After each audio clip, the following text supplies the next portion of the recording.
I set some intentions in January. Am I meeting them?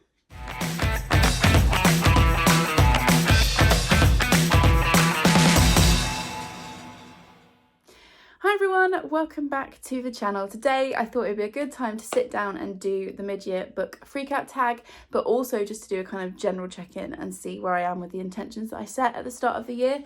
So what we're going to do is I'm going to do a quick kind of run through of what my intentions were. I've got the trusty notebook that I set at the start of the year, and then we are going to go into the tag. So if you're new here, I don't set goals or targets each year, I set intentions. I will link my 2023 intentions video in the description if you want to go and see the original video. I just feel like for me, the word intention has less pressure on it and I'm more likely to actually do it. So yeah, that's what I do. I kind of go into the year, I set 8 intentions at the start of the year, and then this is just a nice time to kind of check in and see how we're doing. And then, like I said, we'll do the actual tag. Okay, so I'm going to go fairly quickly through these because I don't want this video to be like an hour long. So for 2023, I had 2 words. So I pick a word for each year, and for this year I decided to have 2, and those 2 words were nourish and continue. And I have to say I'm doing a pretty rubbish job at nourishing myself. I'm not completely sure which order the video is going to go up in at the moment, so you might not have seen my June reading vlog wrap up thing, but at the time of filming this, because I'm filming this just at the end of June when I've got time to film, I've been signed off work with stress for 2 weeks. I'm an English teacher, in case you don't know. So I've not been doing a brilliant job thus far of looking after myself and nourishing myself, but that is definitely going to be a focus for the second half of the year. Continue has been doing better. I have been keeping up with most of the things that I need to do, but work for the last 2 weeks, obviously. I feel like that word is doing better. So nourish is definitely something I'm going to focus on in the second 6 months of the year. So intention number 2 was to read 150 books, which is 12 and a half a month. I haven't necessarily done 12 each month. Some months have been better than others, but I am actually, I have finished at the time of reading this, at the time of filming this, I have finished 75 books, which means that I'm actually ahead by 2 books. So I'm on track for that one, which is really good. And I've read 25,181 pages. That's according to Storygraph. I also track it separately, and I'll like kind of add it up, like you can see it here.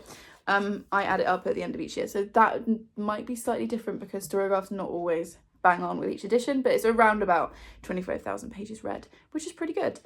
My third one was to post 1 video a week. I haven't technically posted 1 video a week because I have taken breaks a couple of times when other life stuff has just become a bit overwhelming and I haven't had the time or the energy to film. However, I have posted enough videos. Oh, here comes Jack. I have posted, is it a me video, unless if it's not interrupted by a cat. I've posted enough videos that it works out at 1 a week, so we're on target for that as well. And then we are fundraising for Bookshops this year. If you don't know, mine is a charity channel. All of my AdSense goes into a charity pot, or into an account that I hold that's for charity every single year. And then I also put in £1 per book read, and half of any sponsored content that I get also goes in there. So if you're watching my content and you're watching it with the ads on, thank you very much. You are helping us raise money for Book Trust, who are an incredible book charity who work really hard to get books into the hands of kids who need them.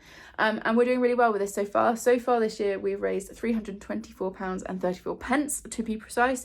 And last year we raised, in total, over the 12 months, we raised £300. So we're already achieving more than last year, which is really great. And obviously I want to keep that going through the rest of the year.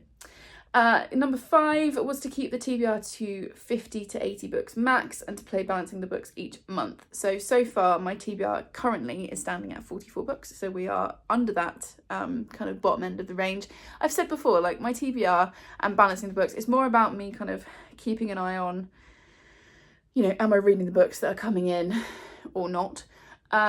So far we've been balanced, or we've been in the green. Last month, so at the end of May, I haven't done balancing the books yet for June because we've still got a few days left, but we were exactly equal. So I'd read, at the end of May, I'd read 61 books and hauled 61 books, so we were kind of dead even. So that's going really well. It's just, like I said, a way for me to keep an eye on it.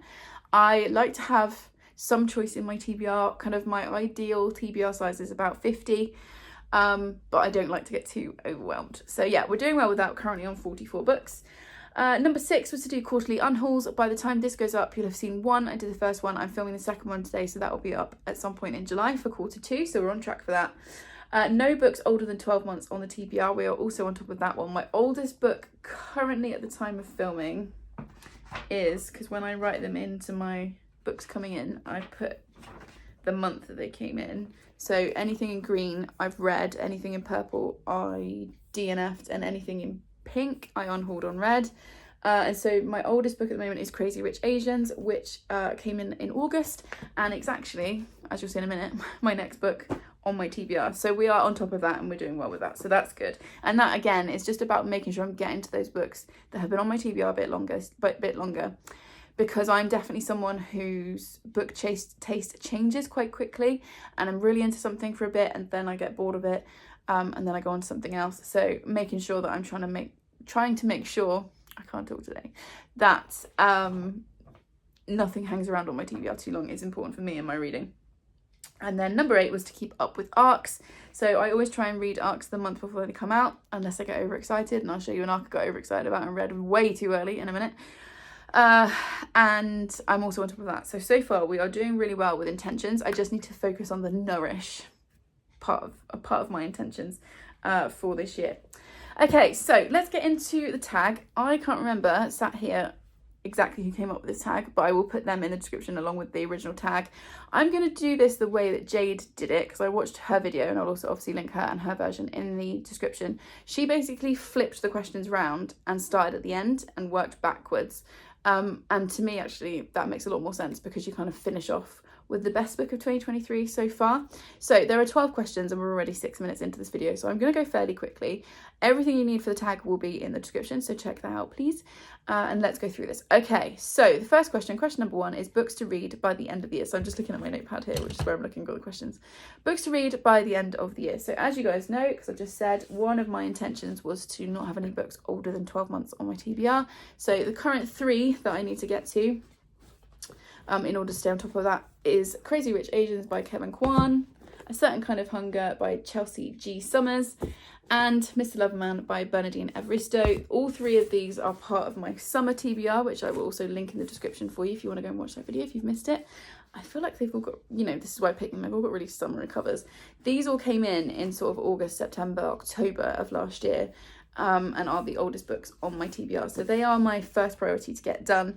But like I've already said, I want to make sure that no book stays on my TBR for longer than 12 months. So there's a whole bunch to read still from the end of last year, but those are the first 3 that I need to get to.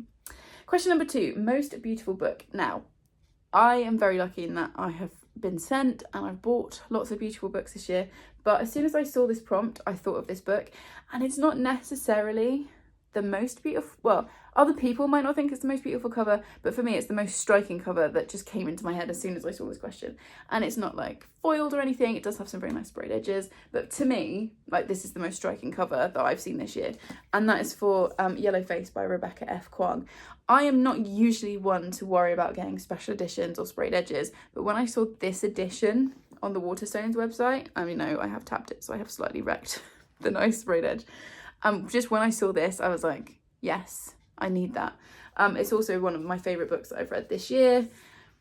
I mean, you've seen it everywhere, but I just love this edition. I also really like that when you take the dust jacket off, you've got the matte black eyes on here, and also the spine. There's just something about it that just honestly speaks to me. So yeah, that is my pick for most beautiful book of the year. I feel like, because obviously loads of people will be doing this tag at this time of year, I feel like other people will go for like foiled ones or like, sprayed edges with a really intricate design, but there's just something to me that's just so beautiful about the simplicity of it.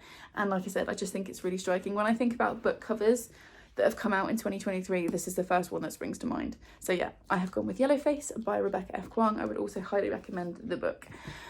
For the sake of brevity, I'm not going to explain each of these books. You can obviously go and find that information. I've probably talked about them in other places, and like I said, I don't want this video to be an hour long, and we all know that I talk too much. Okay, question number 3, a book that made me happy. I've gone for this one, it was a surprise favourite. It was a cover buy. It's also very pretty, and it's one of those things, it's just a book I keep kind of thinking about. And that is A Witch's Guide to Fake Dating a Demon by Sarah Hawley. I loved this. This was a total cover buy. And, you know, look at the cover. I mean, it's just adorable. And just so many things about it just made my brain happy. It was just one of those books, sometimes you pick a book up and it just like scratches a particular itch in your brain that you didn't even know was there. And I just really thoroughly enjoyed it. And this just made me really happy. It was just a really cute love story. There is the, you know, the Act 3 breakup, all of that stuff. But mostly it was just a really cute, lovely story. And yeah, just made me happy. So I've gone with that one. Question number 4, books that made me cry. I haven't cried yet at a book this year, I don't think. If you watch my content, I've been watching from the start of the year, and you think there's a book that I've sobbed about, nothing sprang to mind when I saw this question. So, but I could be wrong, so correct me if I'm wrong, but I don't think a book has made me cry this year. And also I was looking at my shelves and I was like, I don't think there are any in there that are like people say will make me sob.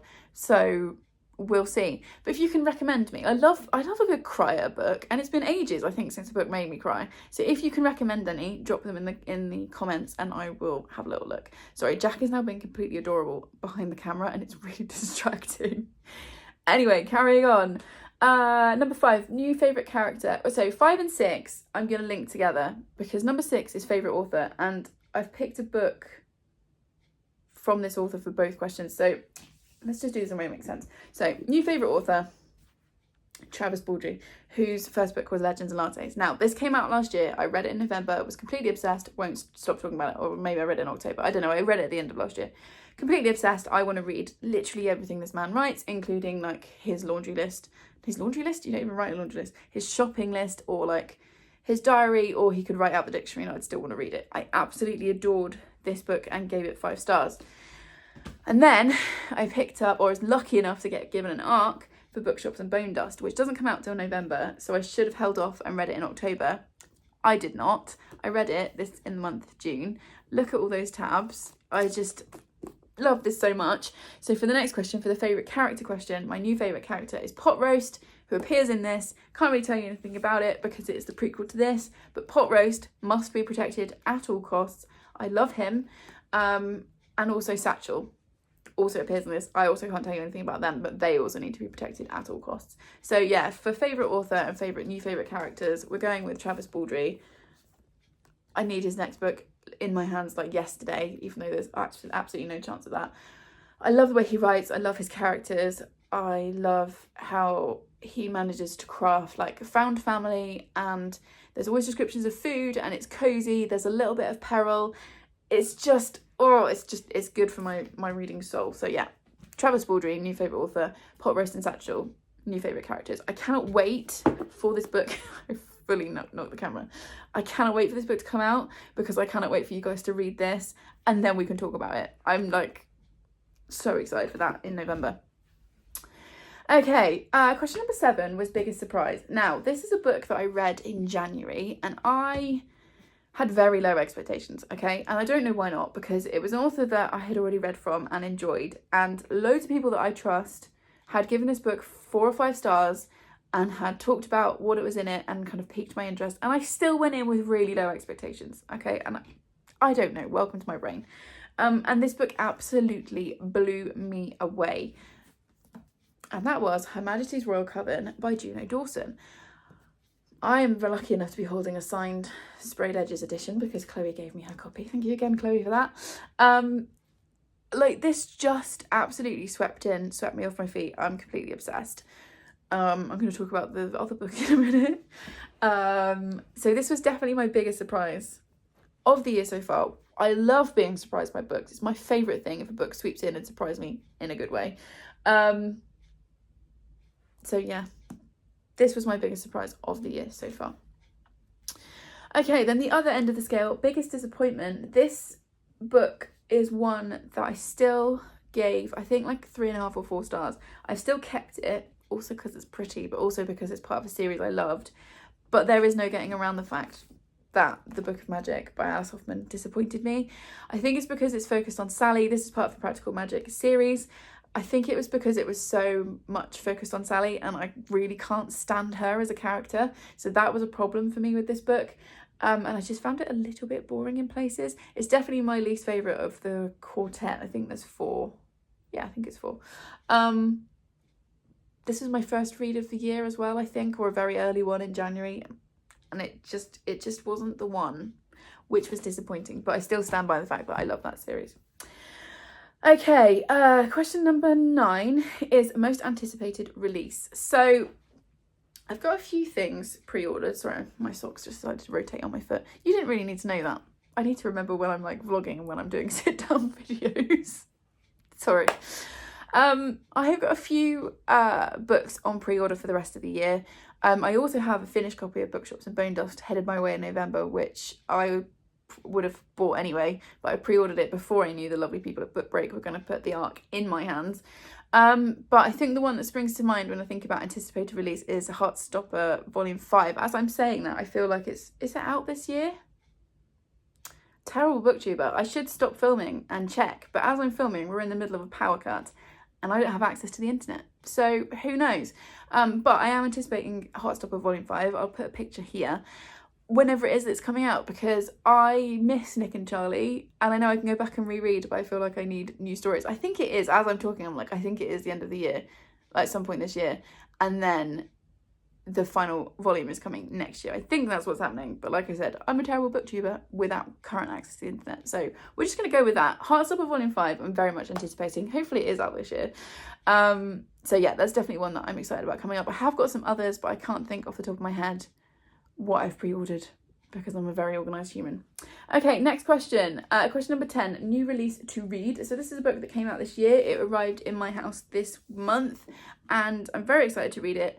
And it's also very pretty, and that is Emily Wilde's Encyclopedia of Fairies by Heather Fawcett. This has been all over the place. It's very, very pretty. It's got a really nice, I like this blue colour.